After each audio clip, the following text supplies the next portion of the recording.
The question landed like a sudden clap of thunder in a quiet room, sharp enough to stop breath and bend time. In the middle of a sunlit corporate lobby where glass walls reflected success and certainty, a powerful CEO stood frozen by a simple, innocent truth she never expected to hear. She had just asked a single father why his little girl kept calling her mommy, and the answer she received quietly unraveled everything she thought she understood about strength, loss, and love. Before the story unfolds any further, take a second to pause with that feeling. If you believe in kindness, in second chances, and in the quiet power of compassion, please like this video, share it with someone who needs hope today, leave a comment, and subscribe to the channel Kindness Journal. Your support helps stories like this reach hearts that need them. The story began on a clear weekday morning, the kind where sunlight poured generously through tall windows and painted soft gold lines across marble floors. Aria Whitmore, the CEO of a fast-rising technology firm, arrived earlier than usual, her mind already racing through metrics, deadlines, and a board presentation scheduled before noon. Her reputation had been built on discipline and distance, on the belief that emotions complicated efficiency. People admired her clarity and feared her standards. What no one inside that building truly knew was that Aria carried a quiet loneliness that success had never managed to drown out. That same morning, in a modest apartment across town, Jonah Reyes buttoned a slightly wrinkled shirt while trying to smooth the wild curls of his 6-year-old daughter, Mira. Daylight spilled through the kitchen window, catching dust in the air as Jonah packed a simple lunch and checked the time again. Being late was not an option, not when the interview meant stability, health insurance, and the chance to stop choosing between rent and groceries. Mira sat at the small table, humming to herself, swinging her legs and watching her father with unwavering trust. Jonah's life had narrowed into careful routines since the loss of his wife 3 years earlier. Days were filled with work, nights with stories and soft reassurances, and mornings with the quiet ache of doing everything alone. Mira had been too young to fully understand absence, but old enough to feel it. She carried her grief in small ways, in clinging hugs and in the names she gave to the world around her, as if naming could make things stay. By late morning, the corporate lobby buzzed with movement. Jonah held Myra's hand as they waited near the reception desk, the vastness of the space making him feel smaller than he already did. Myra's eyes widened at everything, the gleaming floors, the tall plants, the people walking quickly with purpose. When Aria finally stepped out of the elevator, her presence shifted the room. She moved with practiced confidence, her heels striking the floor in steady rhythm, her gaze sharp and observant.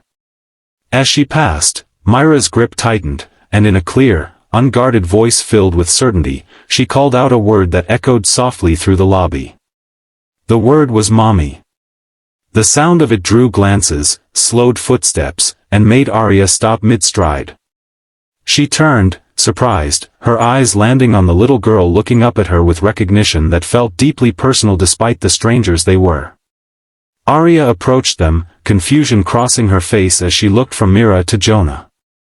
She asked her question gently but directly, wanting to understand why a child she had never met would call her by a name so intimate. Jonah felt heat rush to his face, a mix of embarrassment and something heavier. He knelt slightly to Myra's level, resting a hand on her shoulder, then straightened and met Aria's gaze with honesty that came from exhaustion and love. He explained that Mira had not meant to confuse or disrupt anything.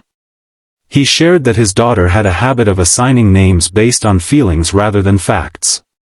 He spoke of how Mira believed that people who felt safe, warm, and kind earned the name mommy in her heart. He admitted that since losing her mother, Mira searched for those feelings everywhere, holding on to them like lifelines. In Aria, Mira had sensed calm, protection, and gentleness, and her small heart had responded in the only way it knew how. The lobby seemed to hold its breath as Jonah finished.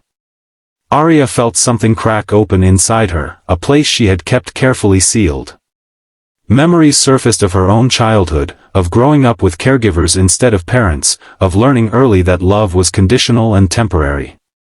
She had spent years convincing herself that she did not need softness, that achievement could fill every hollow space. Yet here was a child, unfiltered and sincere, seeing something maternal in her that she herself had never acknowledged. Arya excused herself briefly, retreating to her office with a weight in her chest she could not name. Sunlight streamed through the windows, but the room felt different now, less controlled. She found herself thinking of Myra's eyes, of Jonah's quiet dignity, of the way grief and hope could coexist in a single breath. The board presentation no longer held her focus.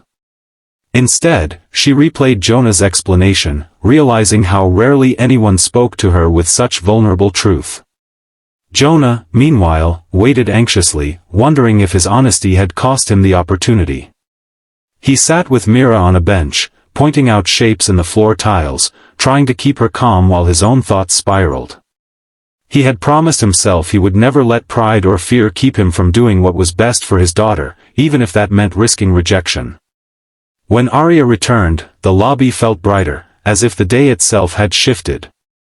She invited Jonah and Mira back into her office, not as an executive asserting power, but as a human extending curiosity.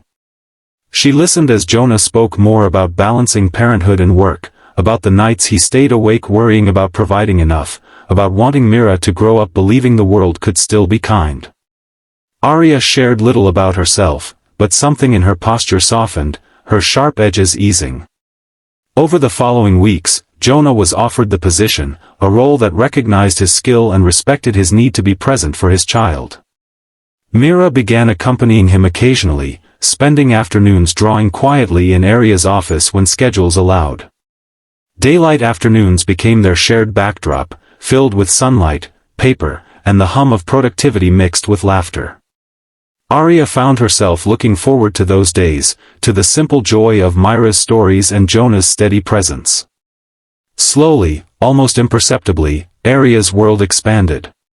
She began to mentor with more patience, to listen more deeply, to question the walls she had built around her heart. Mira continued to call her mommy without hesitation, not out of confusion, but out of choice. Jonah never corrected her, understanding that love did not diminish by being shared. Instead, it grew, surprising all of them. Challenges did not vanish. Jonah still wrestled with guilt, wondering if he leaned too much on Arya's support. Arya struggled with fear, afraid of losing something she had not planned for but now cherished. Yet each obstacle was met in daylight conversations, in honest reflections, in the shared understanding that healing was not linear but possible. One afternoon, as sunlight filtered through the office and Mira colored quietly nearby, Arya reflected on how a single question had altered the course of her life. She realized that being seen through a child's eyes had given her permission to become someone warmer, someone braver. Jonah saw in Arya not a replacement for what was lost, but a companion in rebuilding something new. Mira simply saw family forming in real time, uncomplicated and true. As this story draws near its close, if it has touched your heart even a little, if it reminded you of the power of empathy and unexpected connection, please take a moment to like this video, share it with someone you care about, and subscribe to Kindness Journal. Your engagement keeps these stories alive and reaching those who need them most. And before the very end, here is a special request just for you.